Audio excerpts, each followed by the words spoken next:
হ্যাঁ, আসসালামু আলাইকুম এভরিওয়ান। আজকে মাহিরের বার্থডে ছিল, তো মাহির অনেকদিন থেকে বাসায় ছিল, ওরা তেমন একটা বাইরে নিয়ে যাওয়া হয় না, তো ভাবছি আজকে বাইরে নিয়ে যায়, ওর কেকটা কাটবো, তাহলে ও একটু খুশি হবে। তো ওর আগে আমার ফ্রেন্ড রাতুল যদি পাঠিয়ে দিয়েছিলাম, এখন আমি আর অনন্যা আসছি একাই, তো আমরা এখন চলে আসছি।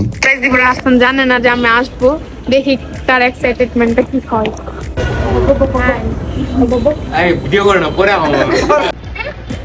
তো আমরা আসার পরে দেখি ওর পাটা খুলে গেছে।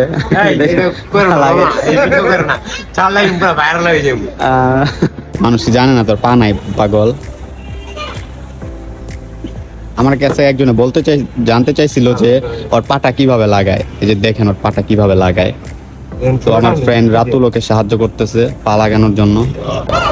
এই ভিডিওতে 2 লাখ কমেন্ট হইলে আমি আমার এক্স এর পিক আমি আপলোড করব টিকটকে। 2 লাখ না, সরি 1000 2 লাখ একটু বেশি হয়ে গেছে। 1000। তো ওরে আমি একটু নিয়ে যাইতেছিলাম চেয়ারে বসানোর জন্য, ওই হাঁটতে পারে না ঠিক মতো, একা একা একটু কষ্ট হয়ে যায় ওর হাঁটার জন্য, তো এই জন্য আমি নিয়ে যাইতেছিলাম, নিয়ে বসাইলাম ওরে। তো বসানোর পরে আমি কিছু অর্ডার দিতে চাইতেছিলাম, কারণ আমরা অনেকক্ষণ থেকে আসছি, কিছু অর্ডার না দিলে কেমন না। তো আমি কি অর্ডার দেওয়া যায় ভাবতেছিলাম, তো আমি অর্ডার দিয়ে দিলাম, হয়ে গেছে। আর আমরা এখন কেকটা কাটার জন্য কেকটা খুলতেছিলাম, যে কেকটা কাটলে আমরা তাড়াতাড়ি চলে যাবো, যেহেতু রাত হয়ে গেছে। আর কেকটা বের করে ওর হাতে দিলাম একটু, তারপরে বলতেছি যে তোর কেমন লাগতেছে এখন? খুশি?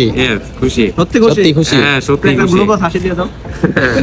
একটু কান্দা লাগবো, নাহলে আমরা বুঝবো না যে খুশি। এটা খুলে হাসতেছ না, কান্না করতেছ? একটু কান্দা দে।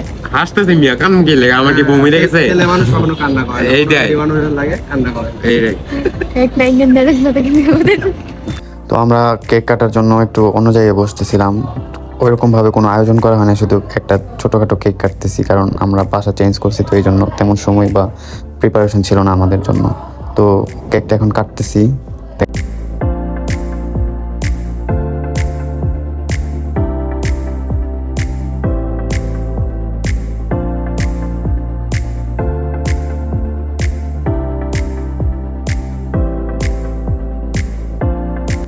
কি করতেছো? কেক খাইতেছি, একটা পেটে যাবো না, বাসায় গেলে সব যাবো মোস্তাক কুমার পেটে। ওরে দেখামই না কেক, যা সেটা ফ্রিজের মধ্যে রেখে খাই দিই। ফেলবো। এই জন্য তুমি এখনই খাই ফেলতেছো? আচ্ছা, আপনি কি করতেছেন? এত খাইতেছেন ডায়েট করতেছ? তুমি ডায়েটে আছো না? কি খায় ডায়েট করেন দেখি? বেতন কি আদে? কেক, ও ভ্যানিলা কেক খেয়ে ডায়েট করতেছে। বেশি করে দে। ওদিকে ভালো মন্দ খাই না, হ্যাঁ, অনেকদিন পরে বাইরে খাইতে আসলে। চিকেন দেবো। চিংড়ি দাও ওকে বেশি। না, চিংড়িতে আবার এলাচ দাও। সব দিয়ে আছে। কামলা আইতেছে। তুমি যে কামলাগিরিটা করতেছো, এটা দেখা লাগবে না? এই দেখো কত সুন্দর, ইয়ামি। খাও। কাকে দিচ্ছ অনন্যা এত? মাহির মাহির ভাইয়ের কি হয়? রাফসান মাহির না সালমান মাহির। কি বলবো মামা? বলো আমার জাত শত্রু। আমার জাত শত্রু। তুমি বলো কার দিতে? দাও, দাও, দাও। এখন কাকে দিচ্ছ? এটা মামা, মানে ইনোসেন্ট মামা। নতুন মামা না ছাকা খায় মামা? জান্নাত মামির আমি বলি শেখা খাই। মামা টাকা খায় না, মামা টাকা দেয়। কি কমন ক্লাসে এইটা পরে? আমি ক্যামেরাম্যান, না মামিও বলতে পারে। তারাই আছি। দাদু ভাই দিগু। বিরা বেড়া। এটা কার দিতেছো? এটা গোপাল বার। এটা গোপাল আবার গোপাল ভাড় বানা দিলা। গোপাল ভাড়ের কিন্তু অনেক বুদ্ধি। নাকি মারা গেছে? কেচোর মতো দেখতে, এগুলা কি খাচ্ছ? একটু মা এই জায়গায় কতবার আসছিলা? জান্নাত মামির নিয়ে কতবার আসছিলা? জান্নাত কে? মামার গার্লফ্রেন্ড। জোর বান্ধবী। ওর বান্ধবী বান্ধবী। আমার কিসের বান্ধবী? আমার ছোট বোন ক্লাস 8 এ পড়ে, ভিডিও জমা সাইবর। হইছে তো। তোমারও তো জুনিয়র। কোন জায়গায় এটা কইতে? অনন্যারও তো ওয়েটার junior। মন্ডি। ওয়েস্ট ডানমন্ডে। হ্যাঁ। ওকে। কত নাম্বার ওটা কো? কত নম্বর রে? তুই জানিস ভালো, তোর বান্ধবী না এই। ছোট বোন। এই মামা, তুমিও যেমন সুন্দর পাইছো তেমন সুন্দর।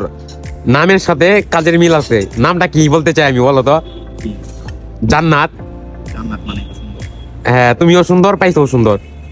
এটা কি টিকটকে ছাড়বা ভিডিওটা? কত হইতে পারে? দে টাকা দিবি, টাকা। এই নয় আমি দিলাম। দেখিস তো, টাকা দে, ভাঙতি টাকা দে, কিছু ভালো লাগবে। কি খাবে? আজকে আমার জন্মদিন, 50 টাকা দে, সাইজ করো। যা। দে আরে দে, আরে 100 টাকা দে। আর টাকা নাই মামা কোথায় কেমন লাগাইতেছে আরে দে। নে দাঁড়া আর 10 টাকা নে না না 10 টাকা হইব না, আরে দে। আর টাকা আরে দে। আমাদের ট্রিট দেওয়ার জন্য ওর মার কাছ থেকে কিছু টাকা নিয়ে এসেছিল, ওটা আমাদের খাওয়া ফেলছে, এখন সে ফকির হয়ে গেছে। তো এখন আমরা বাসায় চলে যাইতেছি, আর রাতুল ওরে নামাই দিতেছিল আস্তে আস্তে করে, ওই সিঁড়ি দিয়ে তো ওঠা নামা একদমই করতে পারে না যদি কেউ ওরে না ধরে বা কেউ হেল্প না করে। আর আমরা এখন বাসায় চলে যাইতেছি, কারণ এই সাইডটায় একটু ঠান্ডা বেশি, অনেকক্ষণ বেশি থাকলে আবার ঠান্ডা লেগে যাবে, এই জন্য আমরা চলে যাইতেছি। তো সবাই ভালো থাকবেন, দোয়া করবেন। আসসালামু আলাইকুম, আল্লাহ হাফেজ।